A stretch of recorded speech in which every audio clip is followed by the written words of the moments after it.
Diane will be speaking to us about the Hills Beach land ownership from its earliest days of colonization and beyond. So without further ado, Diane Lefebvre.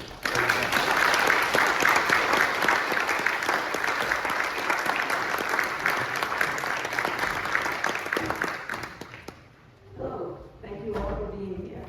I'd like to share with you some research that I've done on Hills Beach land ownership. I'm not a historian like Paul. I'm just an interested person. That said, I have thoroughly researched the land records, and to make sure that I did my work thoroughly, I reviewed it with an expert. I reviewed it with Dr. Emerson Tad Baker. He's a historical archaeologist. He's also a professor of history at Salem State University. And he gave me approval and said, yes, this is good, this is accurate. I was referred to him by Carolyn Lloyd. In trying to do my research, I reached out to a lot of people to answer questions that I couldn't answer. Carolyn Lloyd is the director of special collections at the Dyer Library. And Carolyn said that Dr. Baker is the person who's done more work on colonial Maine history than anybody she knows. He was also director of the Dyer Library Association, and while he lived in Maine, he did an excavation at Biddeford, at a 17th century Biddeford pool site. So he is an expert. My talk tonight is going to cover the period 1629 to 1833. I'm going to talk about who owned Hills Beach in that period of time, and a little bit about what life was like. So why am I interested in Hills Beach land ownership? Seems like an odd topic, right? Well, in the spring of 2019, where is she? There she is. I was at a Hills Beach Association barbecue, and I met Sally Hill Salem. Sally and I were talking with a group of people about Hills Beach, and I was boasting a little bit, like I do sometimes, that my family had been at Hills Beach since the late 1800s. Well, Sally told me that Hills Beach was named after her family. I said, what? I've been suffering at Hills Beach my entire life. I had no idea it was named after the Hills family. What else didn't I know about the beach? Sally told me that not only was it named after her family, but she had her grandfather's papers, and in those papers, she had a copy of the transaction where her grandfather sold it to Tristan Goldthwait, who's the one who subsequently subdivided Hills Beach. Well, that encounter with Sally really enriched my life because I became very curious about Hills Beach land ownership and began this journey to understand how we got to where we are today.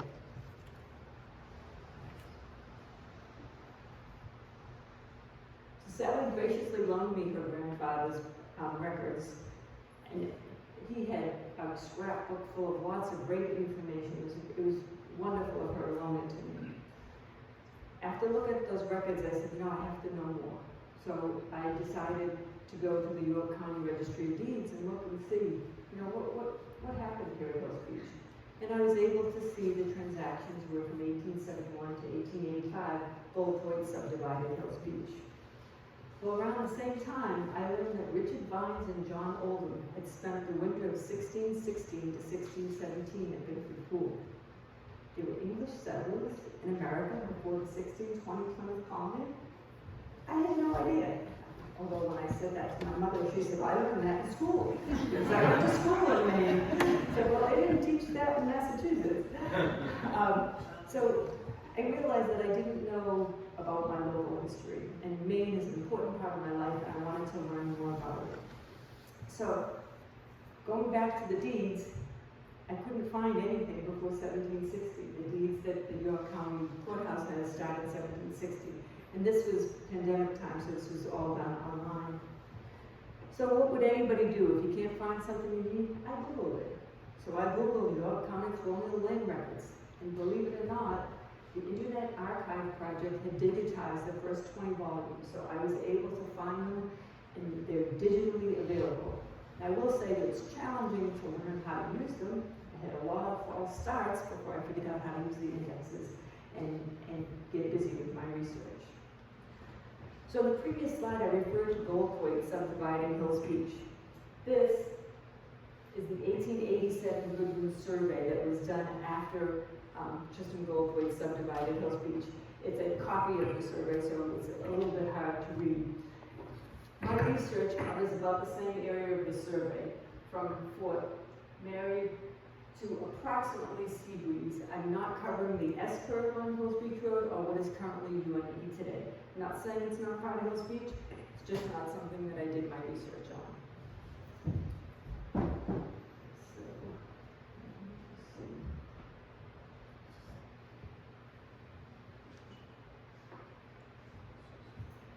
So I started by Googling Richard Vines, and I found out that it was the Council of New England that gave Vines a patent to what is now Sauk Road in 1629.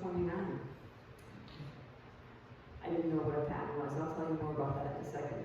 When I went back to the online deeds and saw what had happened with Goldthwait, I realized I needed to go back even further. So after a few searches, I started to get the hang of exactly how to do this. But before we go through the land ownership, let's talk a little bit about the people who lived here before Richard Vines came.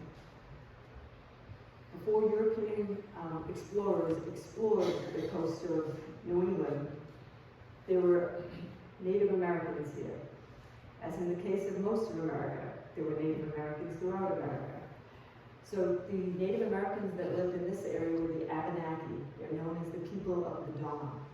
And you can see this is a map that was drawn by Samuel Champlain. And you can see this is the Saco River right here. And you can see there's a Native American encampment right at the mouth of the Saco River.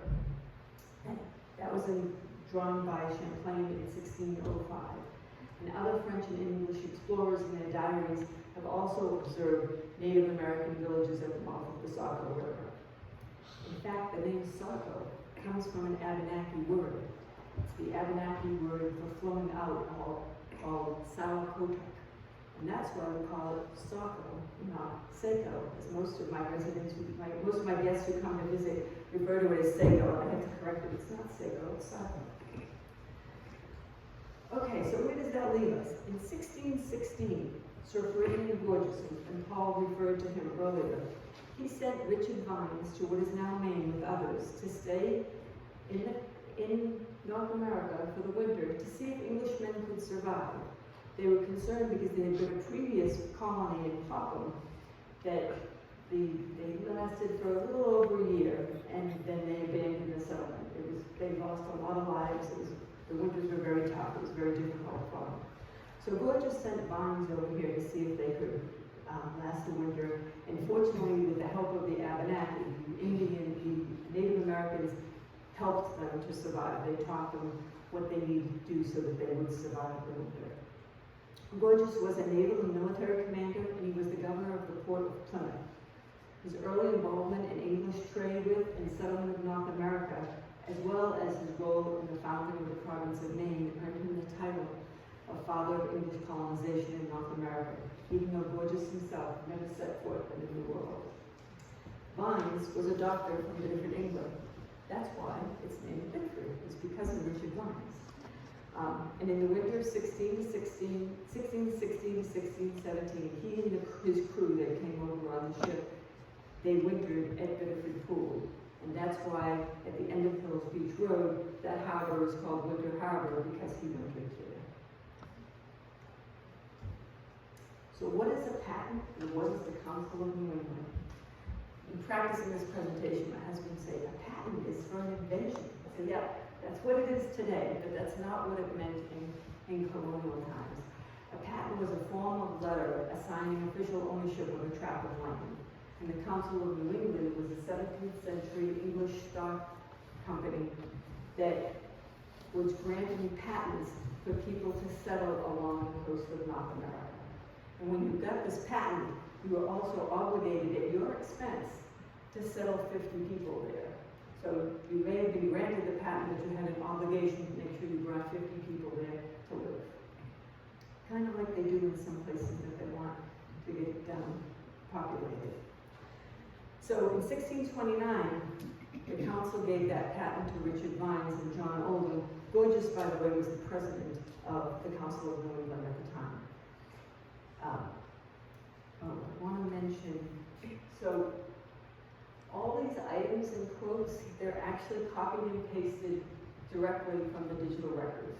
So this one is spelled correctly, but you'll see in many of them Spelling wasn't a high priority in colonial times. Spelling was very inconsistent. Sometimes it makes it challenging to read. This one, fortunately, is very easy to read, but they're not all that easy to read. So in 1630, Vines, Oldham, Peter Hill, and others returned to Saco. In 1645, Vines sold the patent to Dr. Robert Child. Then in 1658, the patent was sold to Captain William Phillips by an attorney representing a London merchant. Assumedly, the merchant had purchased it from Dr. Child, but we have not been able to find a record to prove that. And then between 1659 and 1676, Captain Phillips started to sell off the patent. So up until 1659, that patent stayed intact you see the description here. It's for a large part of land. It's mainland in New England called by the name of Salacadog, lying between Cape Elizabeth and Cape Porpoise. I mean, that's a large stretch of land that patent was. And Phillips didn't start dividing it up until 1659. So a lot happened to the patent in the first 30 years. There were also some additional transactions that conflict with this, more on that later. So despite having these land deeds, and these deeds are referred to by many as the most complete record of deeds in the country, is the colonial York County land records. They're not complete.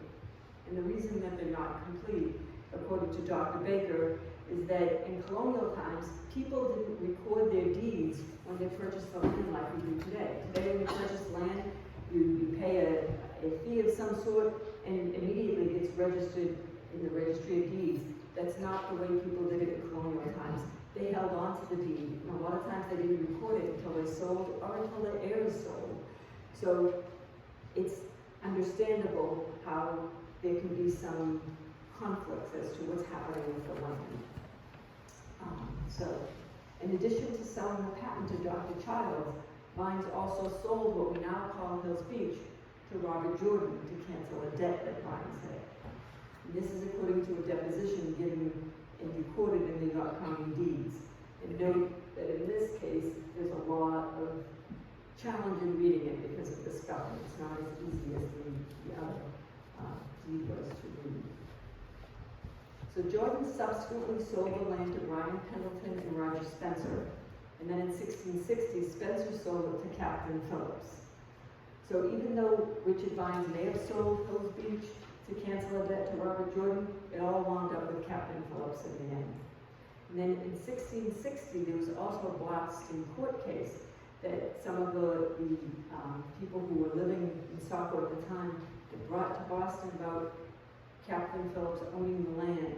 And that case, although it was very confusing to read the decision, that case decided that Captain Phillips did own the land. And there are subsequent transactions after that decision that show him selling off parts of the patent that they're arguing whether or not he owned. And there's one transaction in specific that says this is a recording of what the Boston court decided in 1660.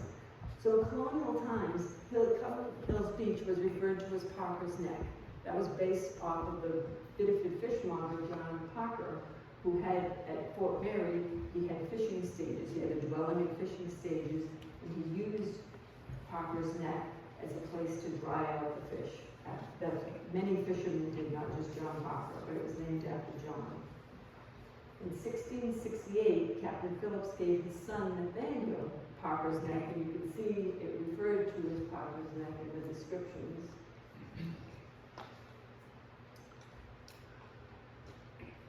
And then Nathaniel sold it to John Powell, but that transaction must have subsequently been voided because when Nathaniel passed, the Parker's Neck was still listed in his estate. So in 1727, William Phillips, now this isn't Captain William Phillips, this is William Phillips, the grandson of Captain Phillips, who was the nephew of Nathaniel. He administered Nathaniel's estate when Nathaniel passed. Nathaniel never married. He sold the land to Captain Samuel Jordan. Now you're hearing the name Jordan again. You've heard the name Hill a few times. You've heard me throw out Goldthwait. You can't talk about Hills Beach without talking about the Jordans, the Hills, and the Goldthwaits. They're an integral part of Hills Beach. and they intermarried, so there's a lot, those three families are the three founding families at Hills Beach. So Captain Jordan died in 1742 without a will, and according to the letter of administration, his wife and children inherited his property. This is, thanks to the Maine Memory Network, we have this 1880 balloon map, and you guys can't see it, but right here, this says Parker's Neck, and this says Hills Beach.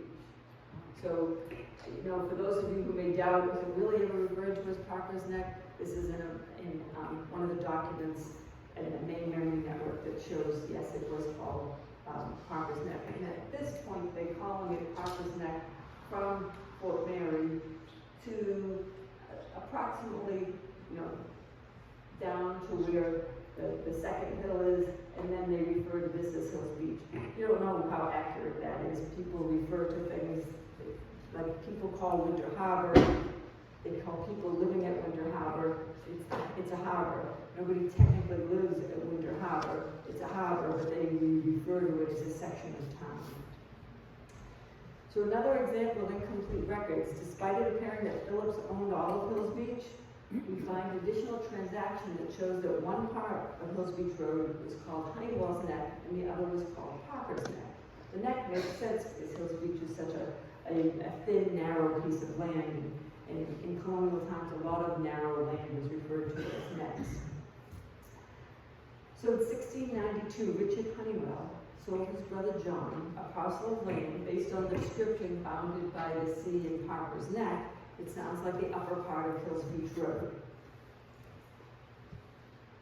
8 days later, John sold it to John Sanford, and then in 1717, Sanford sold it to Captain Samuel Jordan.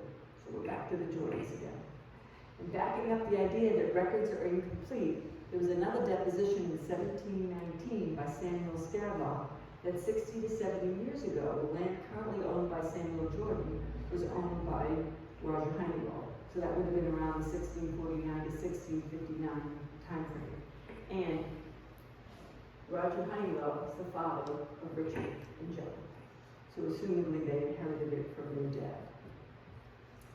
The exact location of Honeywell's Neck is not certain, but based on this map that Dr. Baker provided as we were talking through the presentation, it appears to be the narrow part of Hills Beach Road up here by the marsh, kind of starting where around Buffleheads is and going up to right before the curve.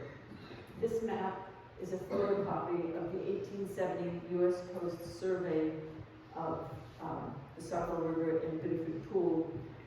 Dr. Baker got it from the Dyer Special Collections Library.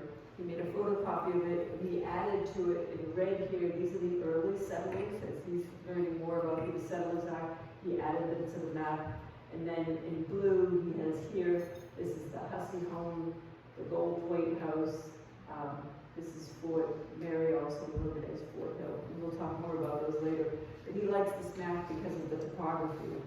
He has another map, the same one, but doesn't have the topography, where he shows that John Parker was here living up at Fort Mary. So where does that leave us with Hills Beach ownership? I've given you a timeline, starting with the patent and what happened to it, going to William Phillips, and then subsequently going to other people. At this point, it's owned by the Jordans. It was inherited by the Jordan children when Captain Samuel Jordan passed. And then between 1774 and 1779, the deeds record lots of transactions of the Jordan children selling their shares to James Plastid Hill. No surprise, we're back to the Hill family. James was the great-great-grandson of Peter Hill, who sailed to North America with farms and helped to settle the area. In addition to those transactions, there's also a transaction by grandson Abraham Hill, who was the son of Sarah. He's also sold a share to James Plastid Hill. And although records haven't been found to confirm it, since James Plastid Hill was the father of Waldo Hill, presumably Waldo inherited Hills Beach from his father. So, the document that started it all was Sally mentioning this transaction where in 1833, Waldo Hill sold Tristan Goldthwait for $450 including Basket Island. Great deal. Now, when you read the description, and I know it's difficult back there to read it, but when you read the description, there's no longitude, there's no latitude, there are no survey markers. The descriptions of the land when it's sold, a lot of times based on who owned the property that it's abutting. In some cases, believe it or not, there were trees. It was, next to this particular tree, which is just amazing to me because the tree could be gone at any point in time. Using that as a marker for your land doesn't make a lot of sense, but in colonial times they did. So it's not clear when you read that description that if that's really all of Hills Beach, is that really true? But if you look in the deeds, you see that after that period, Goldthwait subdivided and started selling off all the lots at Hills Beach. So clearly, that's how he got Hills Beach, because he then has all these transactions. You can see where he sold it. In fact, I can trace many of the properties I've seen, many of my Hills Beach residents here. On the Goodwin survey, you can see your plot of land, and you can trace it from that name that's on it to your ownership today. But Goldthwait didn't want it called Hills Beach. Goldthwait was trying to have it named Goldthwait Pines, but that never took off. I'm sure none of you have ever heard of Hills Beach as being called Goldthwait Pines, but that's what he was trying to do when he did his subdivision. So I mentioned that there are confusing and conflicting information when you do this type of research. So there is an open issue that Dr. Baker and I have discussed a couple of times, that in 17, I should start by saying, most of my research was done on understanding the York deeds, reading these deeds over and over again, and researching through them. So there is some confusing and conflicting information. There's a 1730 transaction among 5 people that, based on the description, buying up some land that used to be called Parker's Neck, they must have had some ownership of it. But it's not clear, we're not able to trace from those people what happened after. But since we see the transactions where we see the Jordan family selling their shares of Hills Beach to James Plastic Hill, I'm very comfortable that the property was owned by the Jordans, who sold to the Hills, who then sold to the Goldthwait family. Now, understanding who owned the land, it's not as interesting as understanding what life was like in those first 200 years, right? I'm sure a lot of you think, yeah, who cares who owned the land? What was it like? What was Hills Beach like? Well, after, in the mid-1600s, it was a fishing village. The Hills Beach that we know of today, there were drying racks all over the place where fish were being dried so that then they could be salted and shipped to the West Indies and bartered for other goods. There were many fishermen who had stages, that's stages and drying racks to dry the fish out at Parker's Neck, Hills Beach, and at Stage Island. There was also gentleman Edmund Downs, who owned a warehouse, and subsequently Warren Humphrey, when Edmund passed, Warren Humphrey owned a warehouse at Parker's Neck. They also had the role of collecting the rent from the fishermen who had their drying racks out there. They were renting that land to use it from Captain Phillips, and Downs collected those rents from him. We see all of that by looking at the probate documents at the time to show the amount of rents that were uncollected. Those fishermen didn't pay their rent very frequently. There's a lot of uncollected debt. Then for almost 50 years or so, Paul mentioned this in his opening, the Mainers lived in peace with the Native Americans for a long period of time, longer than most of the rest of the country. Maine lived in peace. But then in 1675, 100 plus Indians attacked the home of Captain Phillips. He was injured. They burned his home to the ground. And some say that the war was started, not guaranteed, but one of those legend stories, that it was started by a prank that some English sailors pulled. The sailors wanted to know if the Indian baby could swim. So they tipped over a canoe that contained a squaw and her infant. and the infant subsequently died. The squaw was the wife of the Indian leader Squando, and the infant his son. So legend has it that Squando cursed the white men, that 3 white men would die on the Saco River every year. So peace came in 1678, and the people returned and began to build again. But then in 1689, a second Indian war began that lasted for 10 years, and at different times the Indians took prisoners and killed many men. That war ended in 1699, but there was only a few years of peace before another war began.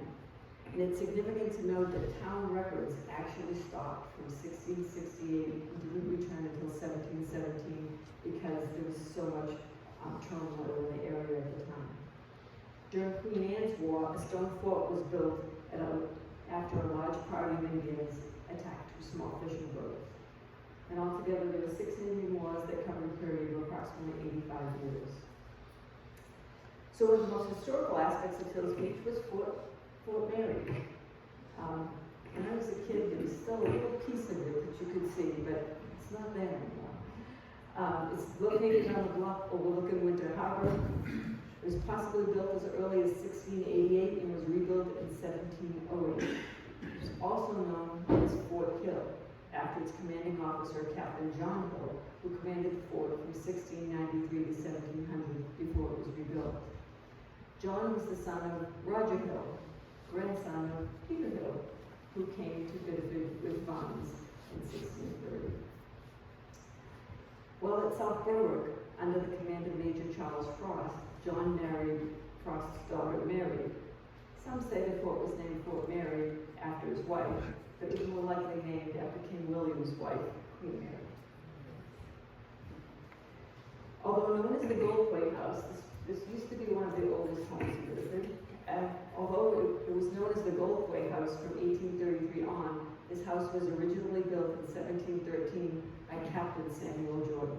Throughout its history, the house has been used as a trading post, a fort, a garrison, and a home. Fluent in the Indian language during his 13 years in captivity, Captain Jordan used the house as a trading post for the Indians. He bought their skins, snowshoes, and other native goods in exchange for store goods.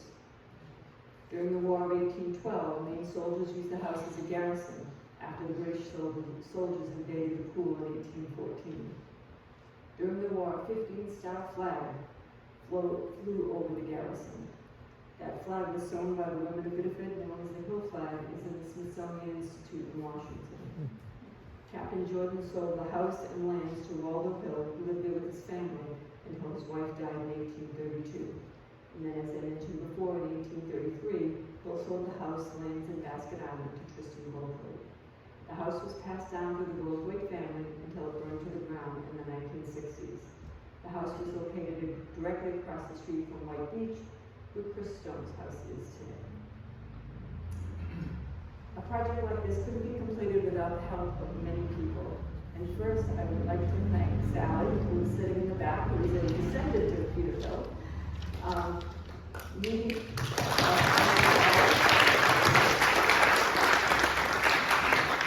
Sally has been instrumental in guiding me and helping me when I would get off course and being a reviewer and a supporter. I really appreciate her help. I'd also like to particularly thank Dr. Baker, who reviewed my presentation and guided me when I got off track. Questions? Wow. Amazing.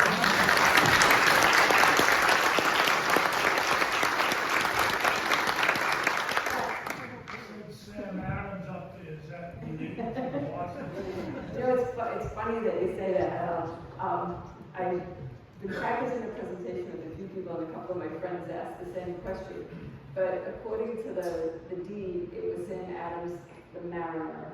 So I'm assuming because they specifically listed that, they were distinguishing him from the famous Sam Adams. Nancy? When the captain was transferred, did they have to then bring 50 people?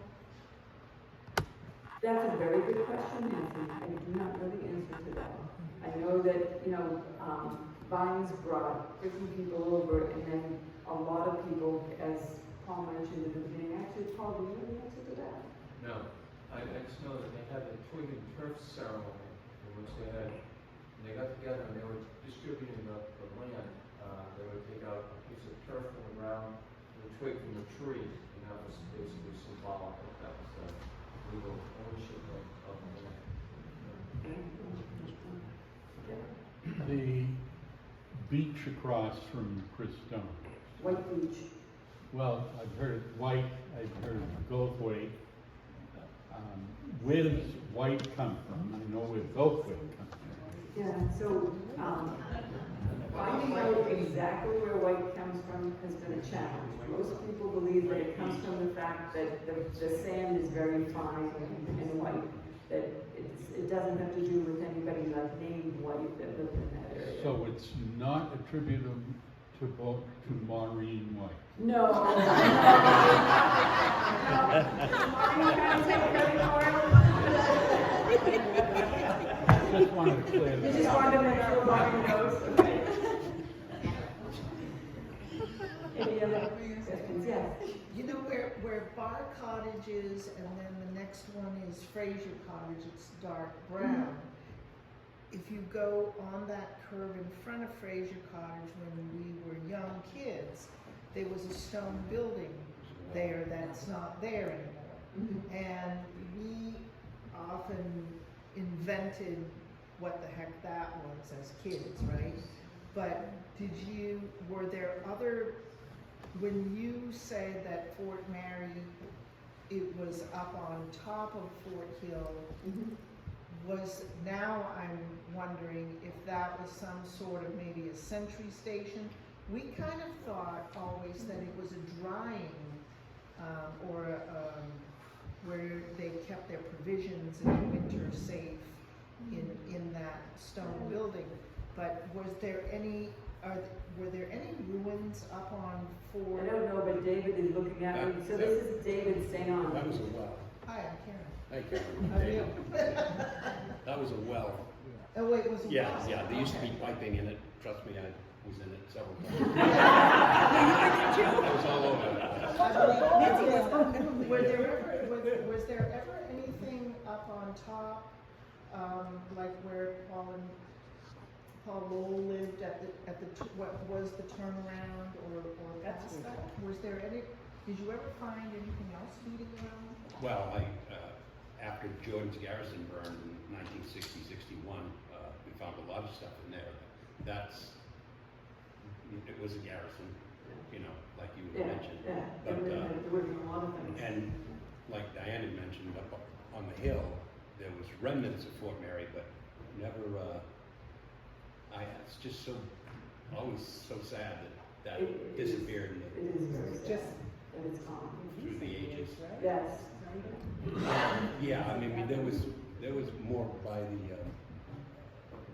Dougie's house there, he sold the cage, yeah. During the Indian Wars, it was called, most of the Indian Wars, actually all of them, except for the first one, was connected to the French, so they called it the French and Indian Wars. The French were up north and they were trying to gobble up this area because this is all in contention, so they fed the fever into the Native Americans with fear, and others moved in to use them and so forth. And that whole history is fascinating, but when they built the stone fort there was also a stone fort in town, and there's a monument to that, a marker for it on Main Street at the base. It's on the wall of the lower mill, the North End Mill, that there was a stone fort that was here. And that's basically what that happened, and they could save themselves from the attacks that were taking place. And that lasted through the Civil War. It was supposed to be manned by, during wartime, it was supposed to be manned by a militia. And the militia would march from Biddeford, around those beaches. They would march from the Falls Village and back and forth. It was very active. Unfortunately, during the War of 1812, it was 1814, the Bulwark, a British ship, came in and anchored in the outer harbor and blasted Biddeford Pool and destroyed a shipyard, a large house, a number of village homes. There was a boarding party that went close, went to the village and destroyed more of it. Thomas Cutts, who was the richest man in Biddeford, Stock at the time, lost it, he lost his shipyard and so forth. So, and that's because the fort was not manned. And the fort was always manned after that day, from what I've read anyway. So, yeah, you people live in such a wonderful historic place. And you have this lady right here has just given you, starting point, really getting into the major history that's there. She made a statement, we'll definitely disagree with her right now, is that she said she's not a historian, and that's wrong. She is an historian, and by doing what you've done, you published something, presented it, thank you so much.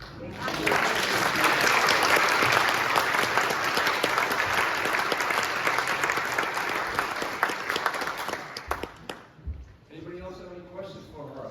Yes. Yeah. You know, guys. Did you say, because I remember the whole play. You are. Well, welcome. Sorry? No, I thought you said it was located where the stone is right now. It's in that area, yes. Yeah, no, it's not. I don't mean to be facetious. I'm just, I'm going to correct you. My grandfather lived where the stone is right now. He lived there in the 1940s. And it was a little place. And I stayed with my grandfather.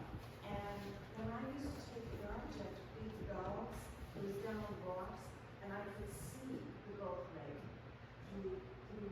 over the rocks, and you could see it. And the only entrance to it is where Sky Harbor is now. And Sky Harbor wasn't there, of course. It was just a little tiny dirt road. And if you get down, and I was curious as a kid, and I was told I couldn't go down there because there was a gate right outside the Fraser house. And the only ones that down there are the ones who go to the homestead. So I remember that. So you're saying it's further down on Sky Harbor Road as opposed to at the beginning where Chris's house is? Yeah, you go down, of course, Sky Harbor didn't exist at all. So Right. it was coming in and developed. Right. So you would go down there, but you couldn't go down because it was an iron gate, and only people going down there could go. And so you go all the way down, and where it was located is at the curve where Sky Harbor is now, all the way down those rocks. And from Chris's house, you could see where those rocks are. There's a post there now down in the area.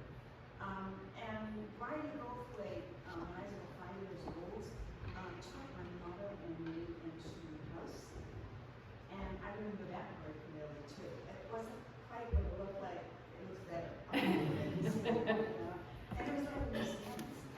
Really? Yeah, that's from an old postcard of, that I think as part of some sort of Biddeford celebration, it's from a postcard, that's where we got that picture. But if you like, I can take a walk and show you. Oh, I would love to. Is she talking about the Jordan Garrison Yes. White House? Yes. Yeah. When it burned, the barn wasn't there in that long addition. It was just a salt box when that burned. All the rest of the outbuildings weren't there for years. But Somebody had a point. Diane, actually, it was over by where John Schaefer's house is. The couple of houses in there, John Schaefer in the next house. My cottage was split off of the original land. It was a cottage that the old boys built. Diane, if you take a look at that rock strata in that picture, and you go down there today, you can see the same rock strata there. Yeah. And as a matter of fact, even in the back, and I mentioned to you earlier, where my home is today, I was doing some hand excavation, and I will find bottles, cut nails, all this kind of stuff. And I do have a bottle dated 1895 that I want to give to you after this presentation. I think it's time for you guys to stop at the little museum together. I mean it, I'm serious, you should. And you've got a lot of interest. How many people here, if you wouldn't mind putting your hands up, how many people here are descendants of people who came from Hills Beach? What time frame? Is that about the whole? Going all the way back. Or do you include the Garnashes? How about to say the early 20th century? Early 20th century. Okay, there you go. How about mid 20th century? And then there's that, of course. Yeah, great. So yeah, you've got a group here that's very active and looking for information. And that's really what history is kind of all about, you know, and super. Great. Anybody else have a question, comment? Yes, sir. Yep.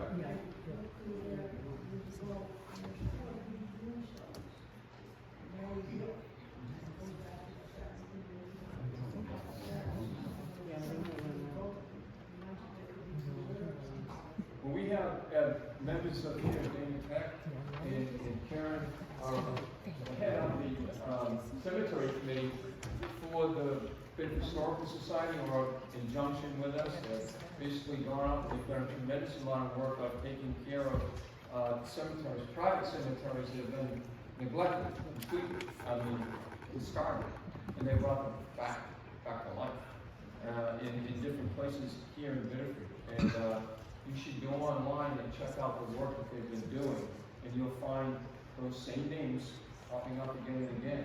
As a matter of fact, Dana is descendant of, he put his hand up, he's a descendant that goes way back to that earliest time period, as many of you probably are. So, you know, the Historical Society is one thing, but just to having a connection like this is something really special.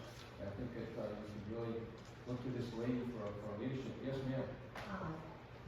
I'm curious, I didn't realize it was just the early part. I was curious because both sides of my grandparents bought land there after World War II. And I was just wondering how that got to be where it was so inexpensive because they were laborers. They worked at the mills. And where Pat Boston lives now, that was my grandfather Blair owned that. And across the street, my grandfather Lamar owned that. They were pretty corners. But when I was a kid, it was great visiting my grandparents. I lived this Hills Beach when I was a kid, and learned to swim there and the whole bit. But how did that get to be where it was so divided? So when my mother grew up at Hills Beach in the 1920s, 30s, and 40s, and it was a place for poor people. It was just amazing. Really, it's like a beautiful place.